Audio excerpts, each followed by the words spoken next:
Vamos a calcular el siguiente elemento. Límite cuando x tiende a 0 de una fracción, de un cociente, donde aparecen involucradas funciones trigonométricas. En el numerador, la expresión 1 menos coseno de x, y en el denominador una expresión polinómica, en este caso grado cuadrado, x al cuadrado.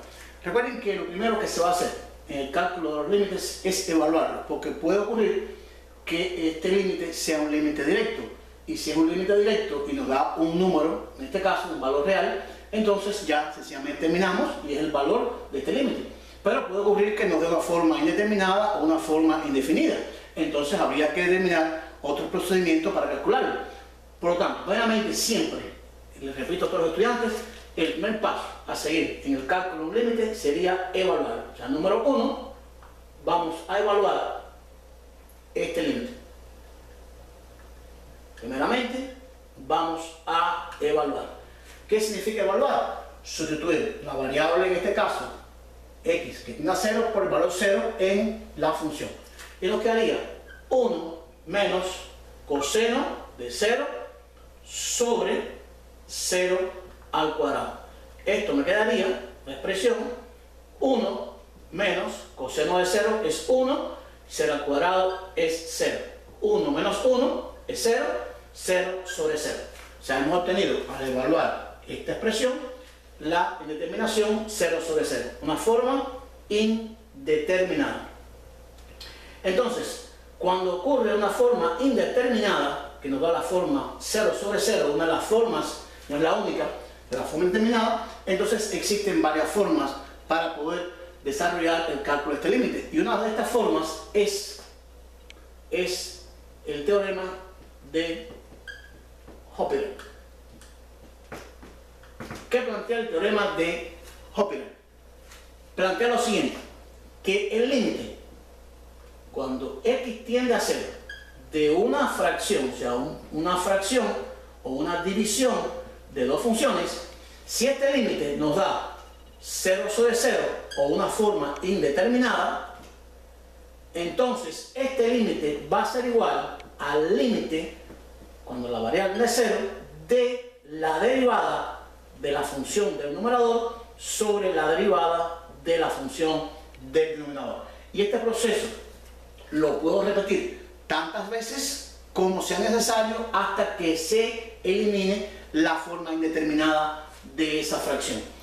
En este caso tenemos que tener un cociente o llevarlo a un cociente. En este caso aparece un cociente. Por lo tanto, yo puedo plantear que 1 menos coseno de x sería para mí la función f y x al cuadrado sería mi función g.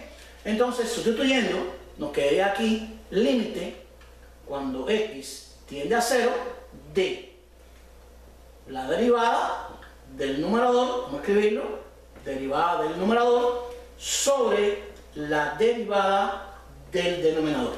Y vamos a recordar entonces cómo se calculan las derivadas. En este caso aparecen funciones trigonométricas y funciones potenciales.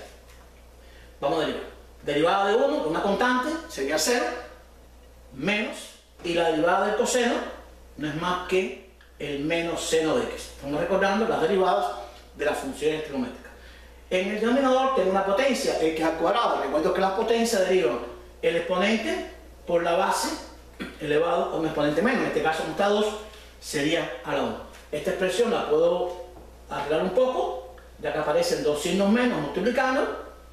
Menos por 1 sería más, me quedaría seno de x sobre 2x.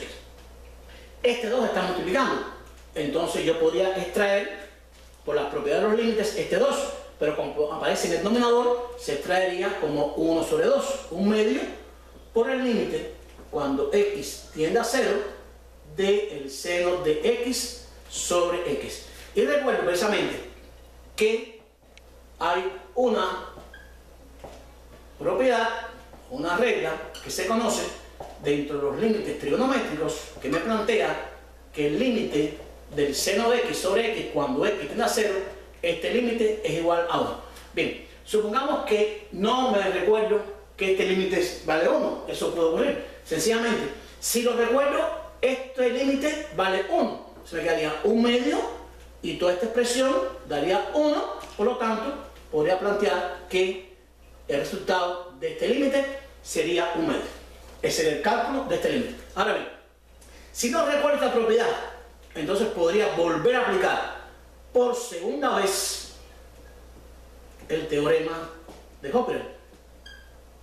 Recuerden que estamos planteando que este teorema de derivar numerador y denominador puedo repetirlo tantas veces como sea necesario. ¿Por qué razón? Porque si en esta expresión yo vuelvo a evaluar por 0, me quedaría 0 de 0, sería 0 sobre 0 y me daría otra forma indeterminada. Esto estoy planteando en el caso que no recuerden esta formulita del límite de funciones trigonométricas.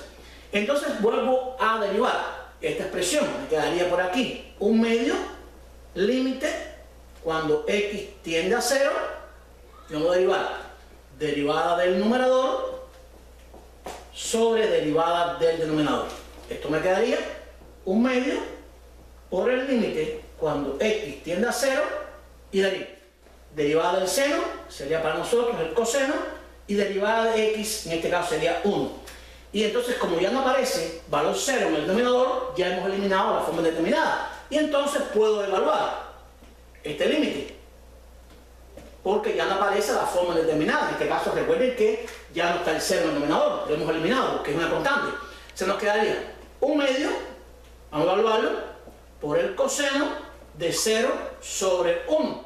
Nos quedaría un medio por, recordando el valor del coseno de 0 es 1 sobre 1, y esto me daría igualmente un medio. Sería la segunda forma de poder hallar este límite, en el caso que no recordemos la propiedad del límite cuando tiende a 0 de seno de x sobre x que es igual a 1. Y entonces lo que hacemos es aplicar de Hopper tantas veces como sea necesario.